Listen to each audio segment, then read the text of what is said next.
錦繡海灣城你買咗未啊？本身咧我就唔想講呢個項目嘅，因為咧其實 YouTube 入面咧已經有好多博主幫大家備過雷噶啦。咁我就諗唔明啦，一個咁樣嘅爛盤咧，點解仲會有咁多人中伏啊？一個永遠都賣唔晒嘅遠郊韭菜大盤，一個本地人見到都會咁樣勾晒頭嘅項目啦，一個只要有啲良心都唔會推嘅樓盤，因為全行都知道佢係韭菜盤啦。但係今日咧，我又睇翻組數據啊，佢竟然又上榜啊！本身我就諗住叫做偷懶2日啦，但係我覺得真係坐唔定啊！我諗我呢條片咧，如果係叫我遲幾日再出街啦，我諗又會多幾個人去中伏啊！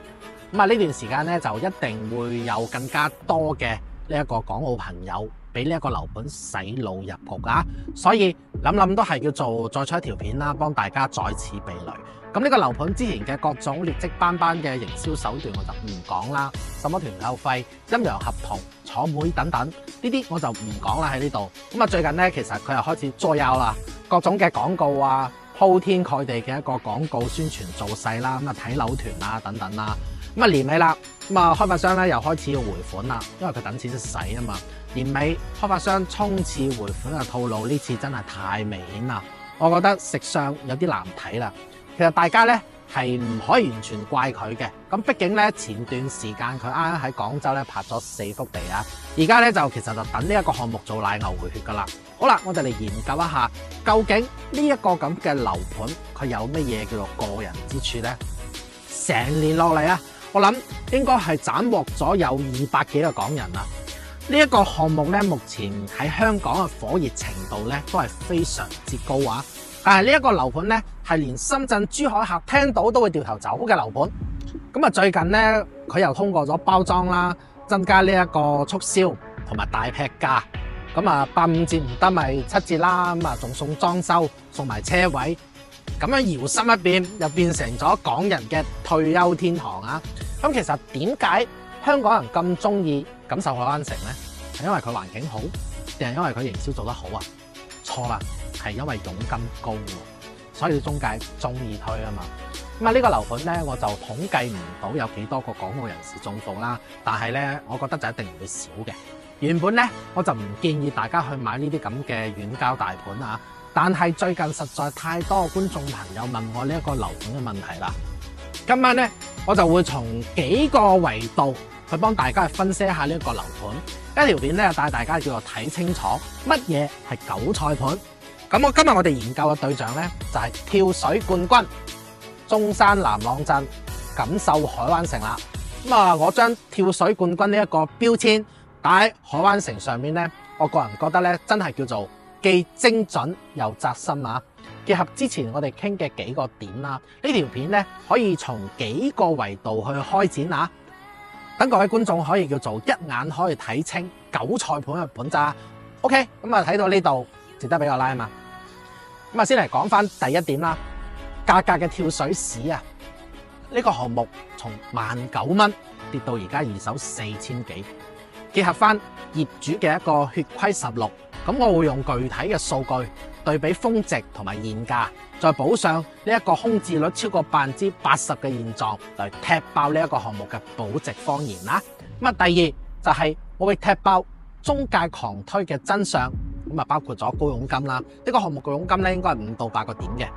咁啊，大家可以睇翻啦。其實呢個我覺得呢個先至係中介嘅核心動力啦。咁我亦都會藉住呢一樣嘢點破退休天堂嘅包裝謊言啦。咁一啲無良中介咧又為咗賺佣金啦，就主動去推銷呢啲咁嘅爛盤。咁我會帶大家睇清楚佢嘅本質啦，而唔係呢一個樓盤佢真係有優勢啊。咁啊，第三就係配套畫餅局啦。20年嘅時間開發咗1/3，規劃咧係全靠嘴。咁我會拆解地鐵、大型商超等多年未落地嘅承諾啦，仲會對比呢一個實際薄弱嘅一個生活配套。嗱，老規矩啦，我哋先嚟拆解一下呢一個樓盤嘅前世今生啦。項目咧就位於中山市南朗鎮翠亨新區，係敏捷地產旗下打造嘅旅居大盤啊，係集居住、海洋、溫泉、度假、養生為一體嘅項目嚟嘅。咁啊，呢個項目嘅話咧，就屬於少有嘅深中通道同埋珠新通道雙大橋嘅中心位，咁附近仲有2個高鐵站啦，一個係珠海北站，一個係翠坎站。項目對外咧推廣就係半粒鐘就可以到達呢一個3大自貿區啊，分別係深圳前海自貿區、橫琴自貿區、南沙自貿區。咁而家係賣緊8000零蚊、9000蚊一個方起。咁大家可以睇到啦，呢啲咁嘅宣傳咧，全部都係用文字遊戲加呢一個偷換概念嚟組成嘅。咁實際上咧，呢啲所謂嘅嘢就根本係經唔起推敲嘅。所謂嘅雙大橋中心位就係噱頭。深東通道、珠三通道的確係喺周邊啊，但係項目到通道嘅出入口咧，仲有唔短嘅距離啊！加上通勤時嘅塞車啦、換乘嘅成本啦，呢啲所謂嘅中心位，我覺得就係筍樹趁紅利啊，並非真正嘅一個近條款。同埋半粒鐘可以到3大自貿區，就係謊言。大家去睇翻珠海北站、翠坎站到前海、橫琴、南沙高鐵，要計埋從項目到車站嘅時間、候車嘅時間、換乘嘅次數，實際單程至少1粒半鐘到2粒半鐘。咩半粒鐘？純粹就係啲 sales 誇大嘅一個欺詐說辭。嗰啲所謂嘅8000零9000蚊一個方呢，就係引流陷阱啊！呢個低價產品，要麼就係樓層極差、朝向惡劣嘅尾貨，要麼咧就係捆綁團購費、裝修包客戶嘅一個虛價。正常嘅房源咧，我覺得佢嘅價格遠高於此嘅，而且係虛高嘅。而且對比周邊同類型嘅樓盤啊，簡直就係毫無性價比。開發商咧就靠靠親交通規劃啦，誇大呢一個通勤嘅效率啦，用呢一個低價引流，令到港澳嘅購房者誤以為低價加便利啦。實質上全部都係包裝出嚟嘅假象，而且銷售仲會話500米到珠海，盡享中山珠海雙城嘅配套。咁如果大家去到現場睇樓啦，聽到個項目嘅講解，我可以講係唔會有人唔心喐嘅。咁呢啲咁嘅交通配套啊，簡直就係冇得輸啦，係咪先？但事實上係咪真係咁好嘢呢？講到呢個盤，我相信有10個中山人，有9個都係識佢嘅，但係只係唔會買佢嘅啫。項目開發至今已經超過咗20年啦，咁而且體量咧非常之巨大，佔地9800畝，折合650萬平方米，規劃超過2萬戶，預計居住人口超過10萬人。咁呢個項目嘅話咧就分18期開發，開發商咧努力咗20年，到而家只有開發到11期，目前咧就賣緊第9期嘅洋房啦。就第9期嚟講啊，已經規劃咗5000個單位啦，而且係已經賣咗7、8年嘅時間噶啦。按照目前咁嘅一個銷量嚟睇，未來20-30年都會仲有新樓。大家睇下呢個數據啦，20年先至開發咗11期，單期可以賣7、8年，呢種數據就可以直接踢爆咗大盤優勢嘅一個謊言啦，反而暴露咗去化難、配套永遠跟唔上嘅致命問題啊！咁18期嘅一個規劃啦，大家看似好宏大啊，但實質上咧就係賣唔喐就慢慢推。單第9期5000幾套賣咗7、8年，仲未清晒。按照呢一個節奏，未來嘅20-30年都會有新樓喺度賣緊，意味住會處於長期嘅施工加在售嘅狀態。居住環境嘈雜就唔單止啦，已經入住咗嘅業主咧就一直就要喺度等呢一個配套兌現啦。長期開發嘅本質就係開發商嘅現金流撐唔起集中建設啊！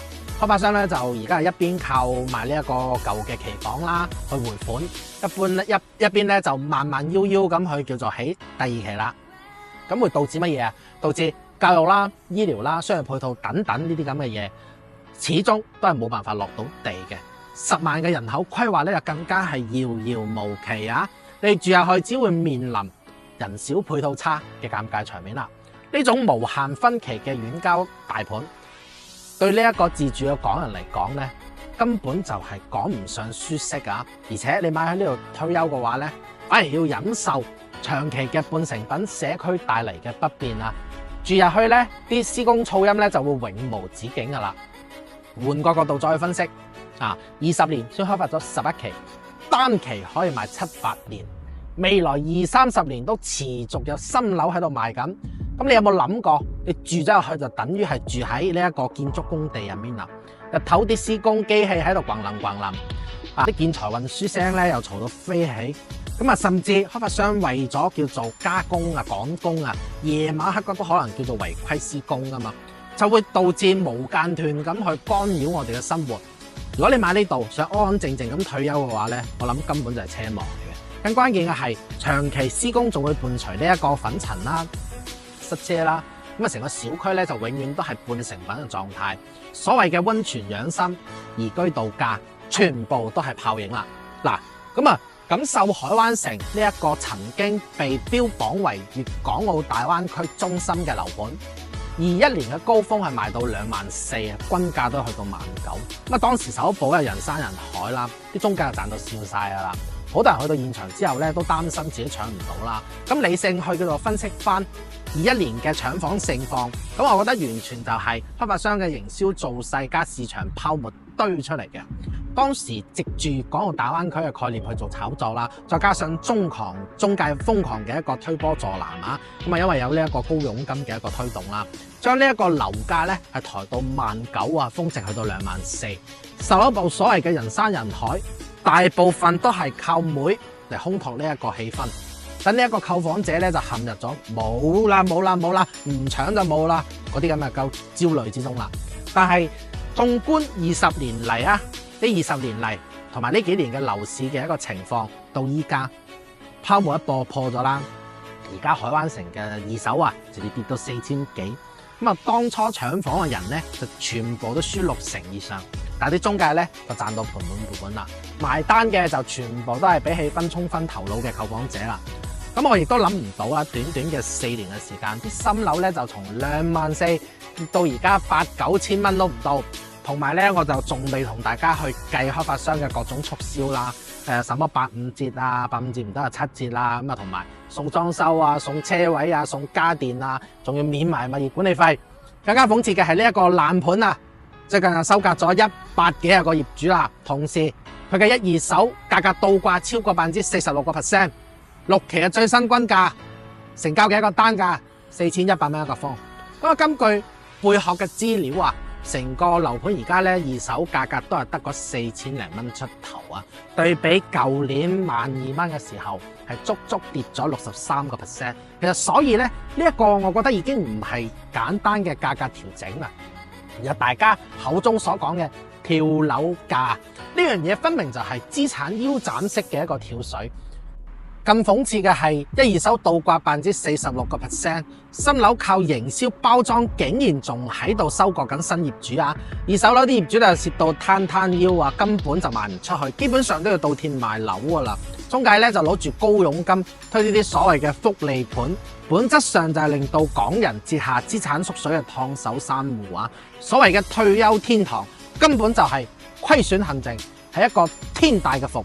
咁當你哋去睇嘅時候啦，啲中介咧就會老點你哋話，嗰度有個海灣區啊，咁啊又靠緊新公通道啦，未來仲有廣州地鐵，用啲咩珠海北啊呢啲咁嘅概念咧，你上車啊！結果到咗依家咧就蝕到渣都冇啦。咁通過我嘅分析啦，呢個樓盤咧就唔單止係收割港澳客戶啊，同時亦都係收割咗好多北方嘅客戶。咁大家可以見到嘅係中介嘅話術咧，就全部都係趁規劃遠期餅，靠呢啲咁嘅話術咧，就收割呢啲咁嘅外地客啦，專揀港澳客、北方客，唔熟悉本地嘅情況，攞住呢一個海灣區嘅概念加未落地嘅交通做籌碼，一步一步咁引導你哋去上車啊！咁佢哋咧仲會吹呢一個海灣區嘅概念啦，但係佢哋就唔提呢一個樓盤喺呢一個偏僻嘅郊區地段啦。咁啊周邊咧就全部都係待開發嘅空地啦。咁啊話靠緊新東通道啦，實質上就係隱瞞咗出口嘅一個距離同埋通勤嘅成本。咩廣州地鐵啊、珠海北啊，咁啊只談規劃，唔談落地嘅時間，大多都係遠期甚至不可能叫做實現嘅項目。咁啲外地客咧就唔認為可以馬上可以享受到便利，而港澳客戶咧就想揾啲低價嘅退休房啦，北方嘅客戶咧就想呢一個求宜居嘅環境。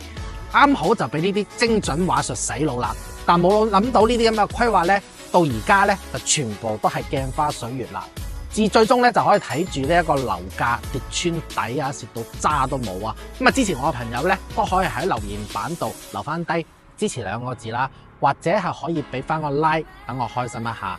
咁啊，我哋叫做再嚟講翻啦，海灣城嘅第一期別墅叫觀園，咁啊就喺2007年嘅時候正式係開盤噶啦。咁啊，當年嘅賣價咧大概就係4000零蚊。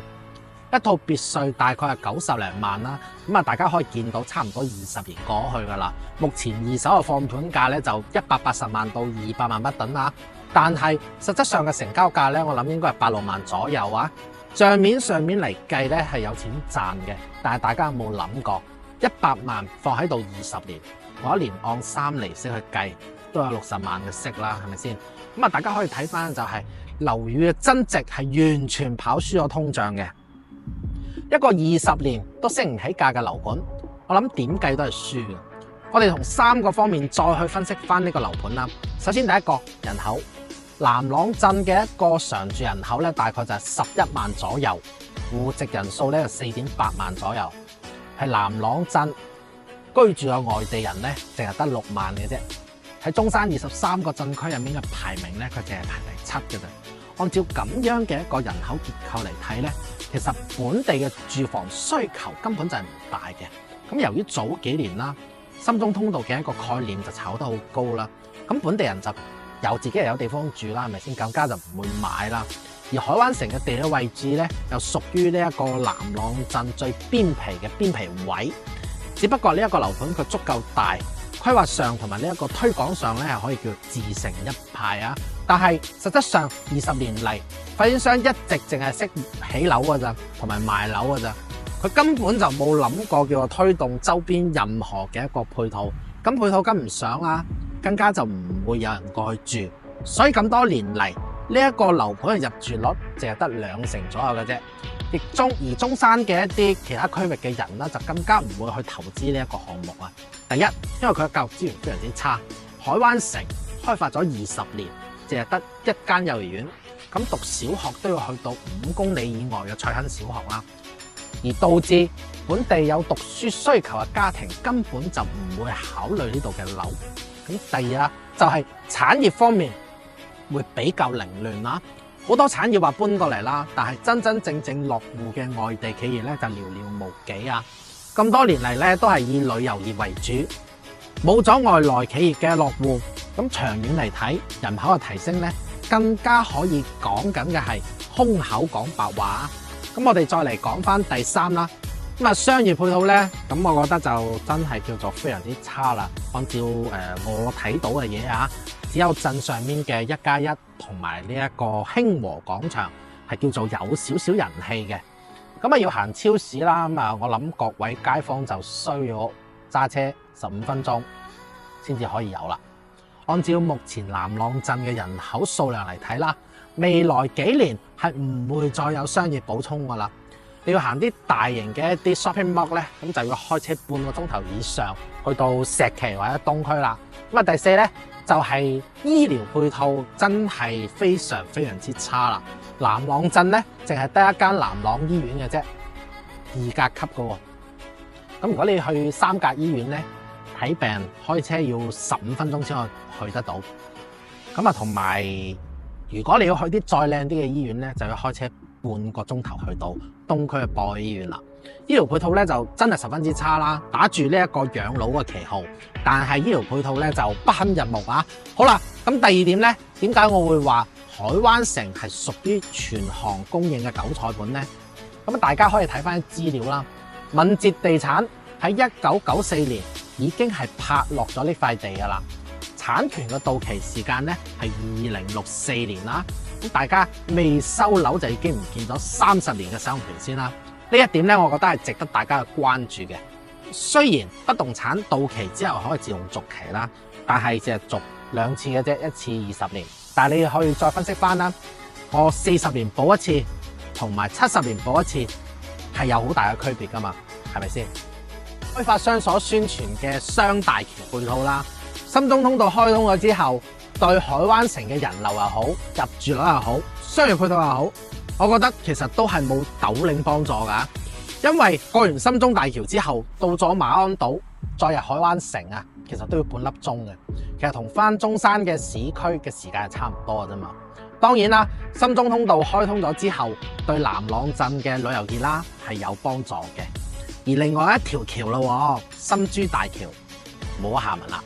所謂嘅雙大橋配套呢，實質上就係完全冇差用啊。咁再睇翻項目推廣嘅中山、珠海雙城配套啦。咁啱先我哋講到南朗鎮呢，其實就係冇乜配套嘅。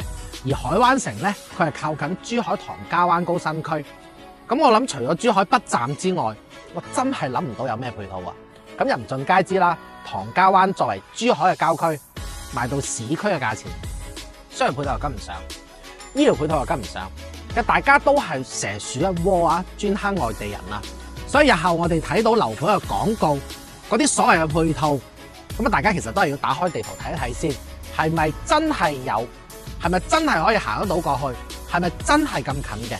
咁有一點咧係值得去提下嘅，可能有啲人話咧，咁我買樓就唔考慮呢一個升跌啦，我就係貪佢方便啫嘛。咁啊有呢一個港澳嘅直通車啦，可以叫我翻到太子，咁我買嚟度假就唔會在乎升跌噶啦，100幾廿萬跌咗就跌咗噶啦。咁啊其實最近咧，錦繡海灣城亦都係引進咗一條專車線路翻香港啦。咁其實呢啲所謂嘅港澳直通車啊，好多時候都係開發商為咗更好地去賣樓啊，而自己銀荷包去整嘅一條專線嚟嘅啫。一日咧就得嗰2班車，就肯定唔多人坐噶啦。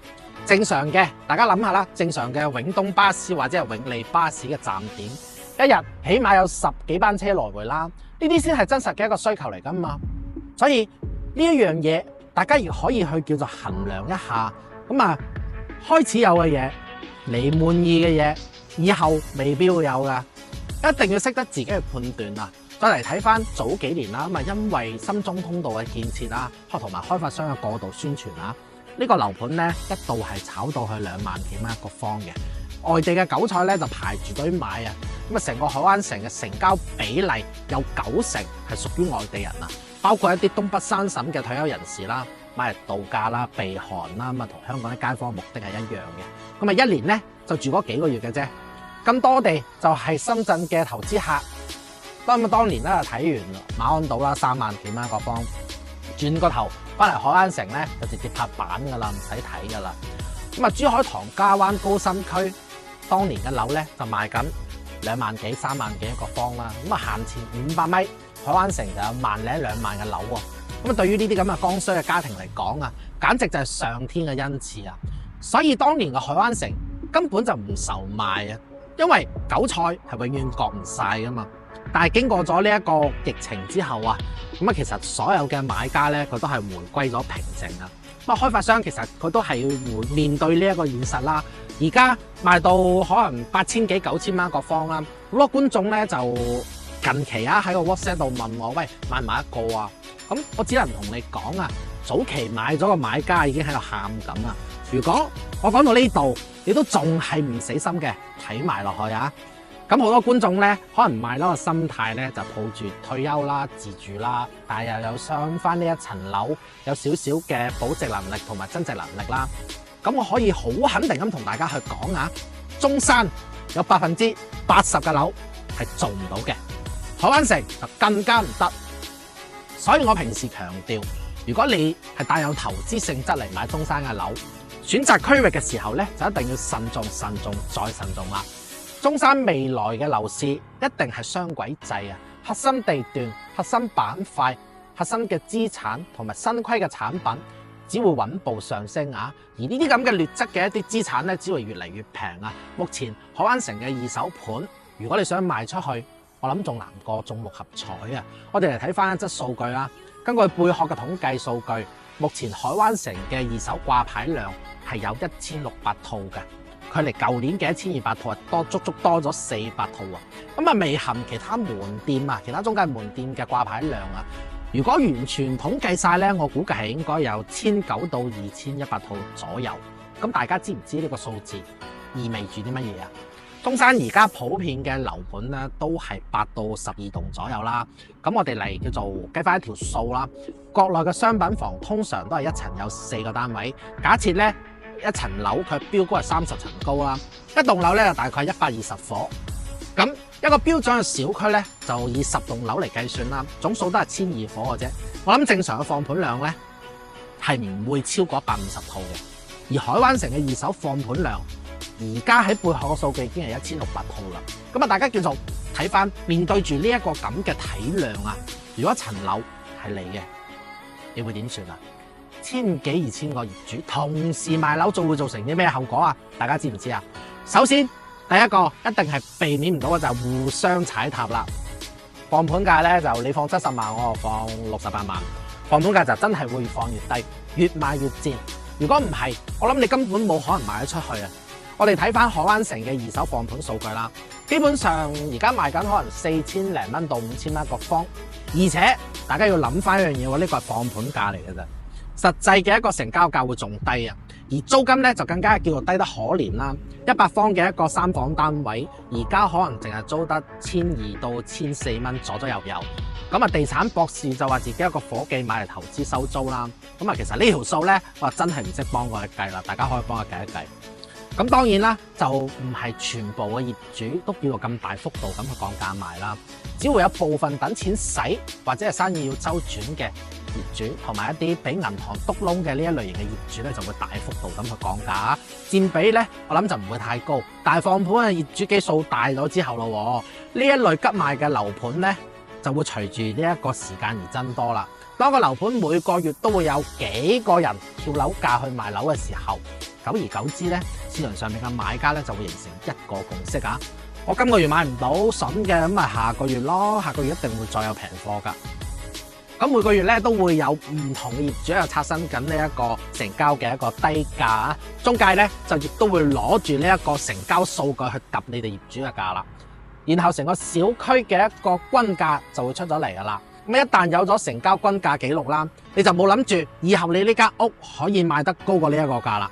所以呢啲咁嘅遠郊大盤啦，一旦你係踩咗入去啊，我諗你真係好難離開啊。所以大家真係要嚴謹少少啊，揀樓嘅時候咧，真係要謹慎、謹慎再謹慎啊。好啦，最後一點，啱先咧其實仲講到噶，呢度係永遠開唔晒嘅遠郊大盤啊嘛。咁啊，海灣城咧畫一個餅咧就可以勁賣20年啦，而且佢係成功咗噶，全部都係成功賣出去了。有一件事咧，就我諗係冇人知道嘅。海灣城咧1萬畝地開發咗20年，喺南朗鎮嚟講，只係微不足道啊！成個南朗東部放眼過去，有數不盡嘅土地量可以供應。